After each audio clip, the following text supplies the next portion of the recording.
आसपास के गांवों को भी ये पता खबर फैल गई कि लाली कुआं पूजने जा रही हैं और एहलाज सिंह कुआं पूजन नहीं दे रहे। तो भारी संख्या में लोग गढ़ के अंदर इकट्ठा हो गए और लाली कुआं पूजने के लिए चल दी। महिलाएं कुआं पूजने के लिए गाती हुई जा रही थी।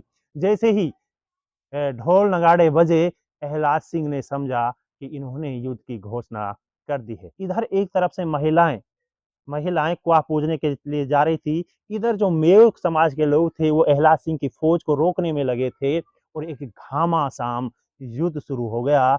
युद्ध यहाँ तक हुआ कि बताया जाता है कि 10 से 12 हजार लोग उस युद्ध में शहीद हो गए, काट दिए गए और उसके बाद कुआं पूजा हुआ। लेकिन कुआं पूजन से पहले जोध सिंह, बाजवा, शहबाज खान, ताज खान, रोडावल सुल्तान, ये काफी जाबाज लोग मारे गए। इसी के बीच दिल्ली से और सेना आ गई। नमस्कार, आदाब, मैं आपका अमजद खान एक बार फिर हाजिर हूँ प्रोग्राम कहानी मेवात के लेकर।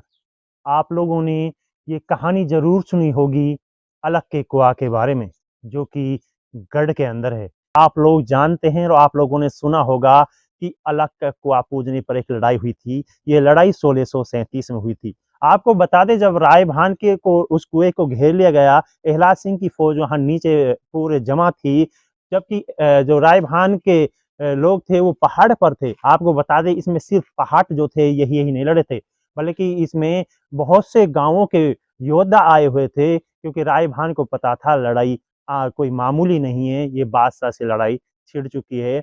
तो इसी बीच जो राय भान का बड़ा लड़का था उसका नाम था जोध सिंह, और जोध सिंह की एक पत्नी थी लाली। तो लाली को बच्चा पैदा होता है। जब बच्चा पैदा होता है तो उसका नहान होता है, यानी उसका नहान होता है, तो दाई उसके छोटे भाई बाजवा की पत्नी को बुलाने के लिए जाती है कि उसके बच्चे का नहान है, क्योंकि उस समय बाखरी बांटी जाती थी नहान पर और सारी औरतें इकट्ठा होती थी। तो बाजवा की पत्नी ने दाई को ताना दिया, ये कौन सा अलग का कुआं पूज लेगी, क्योंकि उस समय मेव समाज में लड़का होने पर कुआं पूजा जाता था। दाई ने ये पूरी बात लाली को आकर बता दी। लाली को जब ये बात पता चली तो उन्होंने भी ठान लिया, कुछ हो ना हो मैं अलग का कुआं जरूर पूजूंगी। उन्होंने ये बात अपने पति जोध सिंह को बताई।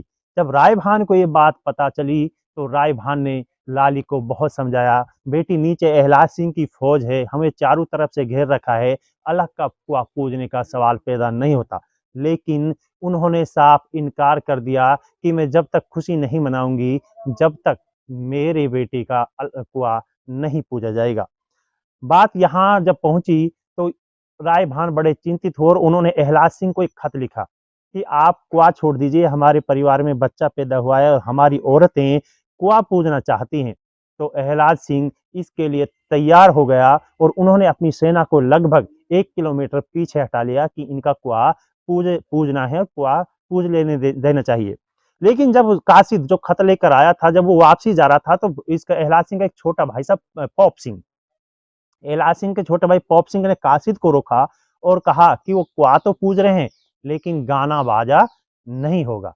उन्होंने ये सारी खबर राय भान को बता दी और वो कुआं पूजने के लिए औरतें आई। लेकिन जब लाली को पता चला कि गाने बाजे के साथ कुआं नहीं पूजेगा, तो उसकी दौरानी ने फिर से ताना मारा, वो भी क्या पूजना जिसमें गाना बाजा ना हो। तो लाली सिंह फिर अड़ गई कि मुझे पूजना है तो गाने बाजे के साथ ही पूजना है, ढोल नगाड़ों के साथ ही कुआं पूजना है। जबकि इधर से एहलाज सिंह ने कहा था कि आप जब कुआं पूजने आओ तो गाने बाजे और ढोल नगाड़े नहीं बजेंगे। लेकिन लाली ने साफ इनकार कर दिया। राय भान और जोध सिंह ने उसको समझाने की बहुत कोशिश की, लेकिन लाली नहीं मानी। इधर आसपास के गांवों को भी ये पता खबर फैल गई कि लाली कुआं पूजने जा रही हैं और एहलाज सिंह कुआं पूजन नहीं दे रहे। तो भारी संख्या में लोग गढ़ के अंदर इकट्ठा हो गए और लाली कुआं पूजने के लिए चल दी। राय भान भी आखिर मान गया, अब कुछ भी हो जाए कुआं पूजना है। महिलाएं कुआं पूजने के लिए गाती हुई जा रही थी। जैसे ही ढोल नगाड़े बजे, एहलाज सिंह ने समझा कि इन्होंने युद्ध की घोषणा कर दी है और उन्होंने अलग के कुएं पर चढ़ाई कर दी। हजारों की संख्या में लोग एहलाज सिंह के सामने में आकर डट गए। सबसे पहले अगर कोई आया था तो वो था लाली का छोटा देवर शहबाज खान। शहबाज खान एहला सिंह की फौज के आगे डट गया और लड़ाई होती रही। इधर एक तरफ से महिलाएं कुआं पूजने के लिए जा रही थी, इधर जो मेयो समाज के लोग थे वो एहला सिंह की फौज को रोकने में लगे थे और एक घमासान युद्ध शुरू हो गया। युद्ध यहाँ तक हुआ कि बताया जाता है कि 10 से 12 हजार लोग उस युद्ध में शहीद हो गए, काट दिए गए और उसके बाद कुआं पूजा हुआ। लेकिन कुआं पूजन से पहले जोध सिंह बाजवा, शहबाज खान, ताज खान, रोडावल सुल्तान, ये काफी जाबाज लोग मारे गए। इसी के बीच दिल्ली से और सेना आ गई और एहला सिंह की फौज में आकर जमा हो गई। तब तक 10 से 12 हजार लोग मारे जा चुके थे, काटे जा चुके थे। वहां एक देखने वाली बात ये थी, जो बहुत हजारों में वहां जो महिलाएं थी, जब उनके पति शहीद हो रहे थे, उनके खामी शहीद हो रहे थे, तो उस समय मेव समाज में भी चूड़ियां तोड़ने का रिवाज था। यानी जब उनके पति शहीद होते तो वहीं वो चूड़ियां तोड़ती और विलाप करती। इसी तरह बताया जाता है कि लगभग 1 मन चूड़ियां तोड़ी गई। 1 मन चूड़ियां लगभग हजारों महिलाओं की होती हैं। तो वही ये अलग का कुआं था जिसके लिए लड़ाई हुई थी 1637 के अंदर बादशाह शाहजहां के दौर में। और वहां पर हजारों लोग मारे गए थे। मरने वाले सारे लोग हिंदुस्तानी थे। सिर्फ एक अहस थी, एहला सिंह को मेवों से चिड़न थी और राय भान को ये था कि लूटी हुई चीज यानी अब ऊंट और घोड़े मुझे वापसी नहीं देने। और उस महिला की लाली की जिद थी कि मुझे कुछ भी हो जाए, मुझे अलग का कुआं पूजना है।